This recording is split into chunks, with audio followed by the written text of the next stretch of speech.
Hello' গাইছ, আজি ঘৰৰ ভাত কেৰেলা চিঙা হৈছে দেই। প্ৰথম খাম আৰু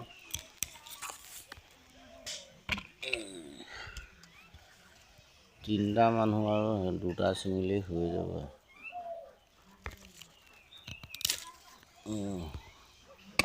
দুটা চিঙিলোঁ আৰু এইবোৰ ঢেৰ কলি মাৰিছে। আৰু এটা চিঙি দিছোঁ তিনিটা এইটো পৰিল এই তিনিটা। বাকী আপোনাৰ তামাম কলি মাৰিছে।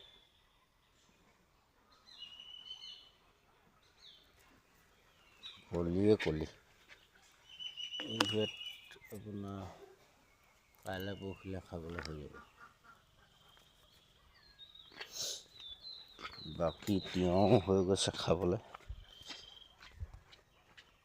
পৰহিলৈ মানে এইবোৰ তিয়ঁহ খাবলৈ হৈ যাব।